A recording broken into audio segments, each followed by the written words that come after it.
William liked taking long evening walks after work. It helped him think clearly. His town was small and quiet, and most nights the streets were empty. But the place he enjoyed the most was the Riverside Park. It had tall trees, a long walking track, and old wooden benches facing the river. That night the air felt strangely cold. William checked his watch. It wasn't late. Only 7:40 p.m., but the park looked completely deserted. No joggers, no families, not even the old man who always fed the ducks at sunset. Still, William walked inside. The lampposts flickered one by one as he moved past them. He thought it was just a power issue, until he heard a soft scraping sound near the playground. It sounded like a lantern being dragged across the ground. William turned slowly. A small figure stood near the slide. A young boy, maybe 9 or 10, wearing an old-style jacket and shorts. His hair was messy, and in his hand he held a rusty lantern that glowed with a weak yellow light. William frowned. "Hey, are you okay? Where are your parents?" The boy didn't answer. He lifted the lantern and pointed it toward the trees. William hesitated. "Are you asking me to follow you?" The boy nodded once. Something about his face bothered William. The boy's expression never changed. No blinking. No movement. Just a fixed blank stare. William took one slow step back. The boy lifted the lantern higher. The flame inside flickered bright white for a moment. Then the boy whispered very softly, "He's coming." A cold shiver crawled up William's spine. "Who's coming?" he asked. The boy didn't reply. He just turned and walked toward the dark trees beyond the playground, dragging the lantern across the dirt. Against all logic, William followed. Because something deep inside him knew the boy wasn't warning him without a reason. William followed the boy into the thick trees behind the playground. The lantern's faint glow barely lit the dirt path ahead. Every step William took, the sound of dry leaves crunching under his shoes seemed too loud. He felt exposed, like the shadows themselves were watching. "Wait," William said, trying to keep his voice calm. "Who are you?" The boy didn't answer. He just walked steadily, lantern swinging slightly. William noticed the boy's feet never left a mark in the dirt. It was as if he floated just above the ground. The further they went, the colder it became. William could see his breath forming small clouds in the air. The trees grew taller and closer together, their branches like claws overhead. The path narrowed, and soon William realized they had left the familiar park behind. This part of the park seemed different, almost unreal. Finally, the boy stopped near a large oak tree. Its trunk was wide, covered in thick moss. The lantern boy placed the lantern at the base of the tree and stepped back. William squinted into the shadows. He thought he saw movement, a darker shadow against the dark. And then he heard it, a faint whisper. "Don't. Go. Away." William froze. "Who's there?" he demanded. The boy pointed toward the path deeper in the trees. His small pale finger trembled slightly. William swallowed. He didn't want to go further. But curiosity and a strange sense of responsibility pushed him forward. As he stepped closer, a cold wind blew through the branches. It sounded like whispers in hundreds of tiny voices. William's heartbeat raced. Suddenly, something darted behind the trees. A figure, dark and twisted, moved faster than he could react. He stumbled back. The boy whispered again. "He hunts." William followed cautiously, keeping his eyes on the boy and the lantern. They emerged into a small clearing surrounded by ancient trees. In the center was an abandoned swing set. The swings swayed as if an invisible hand pushed them. Rust covered the metal frames and vines wrapped around the chains. And there, sitting on one of the swings, was a tall, shadowy figure. Its face was hidden, but William could feel its eyes boring into him. The air grew heavier, colder. The lantern flickered violently. William's hands trembled. What are you?" he whispered. The shadow made no sound. Its shape seemed to twist, growing larger then smaller. William realized it wasn't human. Its arms were too long, its movements jerky. The boy stepped forward, holding the lantern high. The figure recoiled slightly. "You cannot take him," the boy said, his voice strangely calm. William looked at the boy. "What do you mean?" "Take me where?" "The park." "He doesn't like visitors," the boy replied. "But he will follow if you are alone." William's fear spiked. He wanted to run, but the figure started moving toward him, its steps silent yet heavy. The boy held the lantern in front of it, creating a weak circle of light. "Keep moving," the boy said. "Follow me to the bridge." William ran, following the boy, feeling the shadow behind him. Every so often, branches scratched at his arms as if trying to hold him back. He could hear faint whispers laughing, calling his name. After what felt like an eternity, William and the boy reached an old wooden bridge that crossed the river running through the park. Mist rose from the water, swirling around the railings. The bridge looked old, unstable, but it was the only way forward. The boy turned and looked at William. "You have to cross alone. I cannot go with you." "Why?" William asked, panic rising. "Because he hates shadows. He cannot touch me," the boy whispered. "But he will follow you." William hesitated. The shadow appeared at the edge of the clearing. It moved with impossible speed, almost floating above the ground. It let out a low guttural sound like teeth grinding. William's heart raced. He knew he had to cross. He stepped onto the bridge, wooden planks creaking under his weight. The mist thickened, swirling around his legs. The shadow glided closer, whispering his name in the same soft, hungry voice as the boy had warned. "William, stay with me." He ran, each plank threatening to break. The lantern light in his mind guided him, though the boy was no longer visible. He reached the middle of the bridge and tripped, falling to his knees. The shadow lunged. Cold air surrounded him, and for a second, he felt hands gripping him from all sides. He screamed and scrambled forward. Then a small hand touched his shoulder. The boy appeared beside him, lantern glowing bright. The shadow hissed, recoiling from the light. "Go!" the boy shouted. William pushed himself up and ran the rest of the way to the other side. The bridge trembled, the mist swallowing the shadow as it screeched into the night. William collapsed on the riverbank, panting. His clothes were torn, his hands scratched, and his heart pounded like a drum. He looked back. The mist cleared, the bridge appeared normal again, and the shadow was gone. The boy knelt beside him. "You are safe. For now," he said. William shook his head. "What are you?"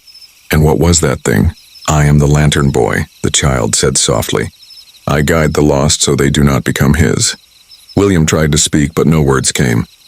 He felt the weight of everything he had seen, everything he barely survived. "Remember," the boy whispered, "do not enter the park at night alone.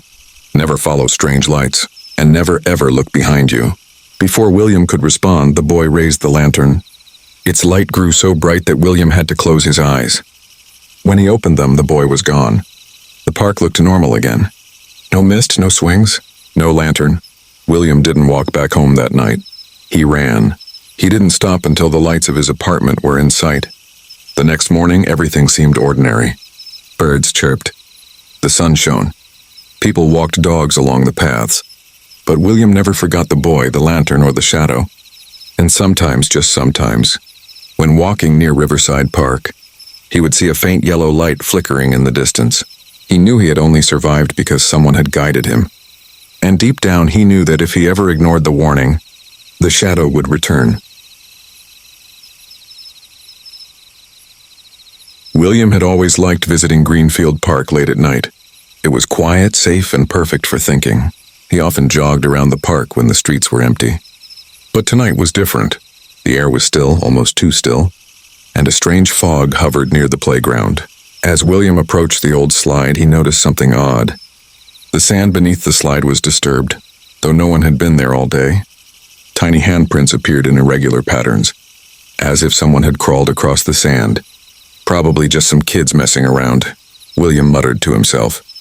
But then he heard a scraping sound, low and slow, coming from under the slide. His stomach tightened. It wasn't a sound he could ignore. Cautiously, William knelt and peeked under the slide. Darkness stared back at him.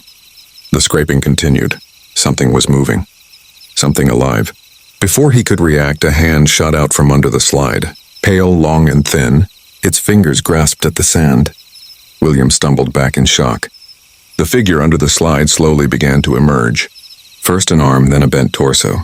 Its face was hidden in shadow, but William could feel its gaze on him. The man, or something that resembled a man, crawled forward with jerky, unnatural movements. Who's there?" William stammered. No answer. Only a soft, wet scraping as it pulled itself closer. Its head twisted slightly, unnaturally, as it studied him. William's heart pounded. He ran. Behind him, the scraping continued, following him across the empty park. The next day, William told his friend Daniel about what he saw. Daniel laughed it off. "You're imagining things." Old playgrounds make weird noises at night. That's it. William wanted to believe him, but the fear in his chest wouldn't let him. Later that evening, he returned to the park, not to face the figure, but to understand what it could be. He approached the slide slowly, flashlight in hand. The beam revealed nothing unusual, only sand disturbed by the day's use. But then he heard it again. Scrape, scrape, scrape. Something moved under the slide. This time William's flashlight flickered. He saw a pale face staring at him, hollow eyes. A mouth open, twisted into a crooked grin. It spoke, voice low and wet. Stay with me." William stumbled back, tripping over the sand. He ran home, locking every door and window. He tried to convince himself it was a homeless person or a prank, but he knew the way it moved, jerky. Unnatural, was not human. The next day, William visited the city library. He researched the old playground, looking for any clues. After hours, he found a newspaper clipping from 20 years ago. Maintenance worker missing at Greenfield Park. Slide area suspected. The article said a worker went missing while repairing the old slide. He was never found. Other workers reported hearing scraping noises, but no evidence of his disappearance was found. William's stomach turned. Could the figure he saw be the missing worker? Or something worse? An elderly librarian noticed him staring at the article. "You're looking at the Greenfield mystery," she said softly. "Many claim the man under the slide still waits. They say if you go near at night, he will try to pull you in." William felt his hands tremble. "Pull me in? How?" "No one knows," the librarian replied. "Some say he was never human anymore after. Whatever happened to him? Some say he's not alive, but he's still there, under the slide, waiting." That night, William decided he had to face it. He went back to the slide, flashlight in hand, adrenaline pumping. The sand under the slide was uneven. Scraping started almost immediately. William knelt and shone the light under the slide. The figure emerged slowly, one arm at a time. Its movements were broken, like a puppet being pulled by invisible strings. Its eyes were dark hollows, staring straight into William's soul. "Who are you?" William whispered. No answer. Only the scraping continued. William realized it wasn't trying to speak. It was testing him, watching, waiting. The figure lunged suddenly. William screamed and ran, but it moved impossibly fast, emerging from shadows and disappearing behind trees. Every turn he made, it was there, always closer. Finally, William made it to the swings, the farthest point from the slide. He tried to hide behind a tree, shaking. The figure appeared behind him silently, scraping the earth with its hands. William turned slowly. "You can't leave," a wet, low voice rasped. William's mind raced. The figure lunged again. He grabbed a fallen branch and swung it blindly. The figure recoiled, hissing. He ran toward the park exit, adrenaline giving him strength he didn't know he had. The figure followed, moving unnaturally faster than any human could. William burst out of the park, stumbling into the street. He didn't stop until he reached his apartment. He looked back once. The slide was empty. Nothing moved. Only the sand beneath it looked freshly disturbed. William didn't return to the park again. The next morning, he saw in the news that another worker had gone missing at Greenfield Park. His tools were found near the old slide, but no body. From then on, William never walked near a playground after dark. But sometimes when he closed his eyes at night, he could hear the scraping. Scrape, scrape, coming closer as if it would never stop. William liked walking in Oakwood Park. The park was quiet, with old trees lining the paths and a small pond in the center, but what caught his attention most was an old wooden bench near a clearing. The bench was chained to 2 trees and a rusty padlock secured it. A small faded sign above read, "Do not sit after sunset." Every time William passed it, he wondered about the sign. Who would lock a public bench? And why warn people about sitting after dark? One evening, curiosity overcame him. The sun was just setting, painting the sky in pink and orange. William approached the bench. He touched the chains, cold, heavy. The padlock rattled faintly in the wind. "Just a bench," he whispered. "Nothing dangerous here." He sat down for only a few seconds. The moment he touched the seat, he felt a strange vibration beneath him. A cold shiver ran up his spine. The air seemed heavier. Then he heard it. A whisper, soft but distinct. "Don't leave." William froze. The park was empty. He looked around, but no one was there. He shook his head. "I'm imagining things," he said, standing up and walking away quickly. The next day, William couldn't stop thinking about the bench. During lunch, he told his coworker Jenny about it. "You're seeing things," Jenny said, smiling. "It's just an old bench. Maybe the wind made it creak." William frowned. It was more than creaking. He was certain of it. Something had wanted him to stay. That night, William returned. The park was nearly empty. The sky was dark and the moon barely lit the path. He approached the bench carefully. He sat again. This time he felt a weight on the other side of the bench. A presence, cold and visible. A voice whispered again, Sit with me." William jumped up, stumbling backward. His heart pounded. He ran out of the park, promising himself he wouldn't return. But sleep was impossible. That night he dreamed of the bench, chains rattling, the air thick with cold whispers. Determined to find answers, William visited the town library the next day. He searched the old newspaper archives. He found an article from 40 years ago, "Bench of the Lonely, Young Woman Found Dead in Oakwood Park." It described a young woman, Amelia Cross, who used to sit on the bench every evening. One night she was found lifeless, her body stiff, a faint smile on her lips. No cause of death was ever discovered. A note near the article read, "She waits for company. Beware the bench." William felt a chill.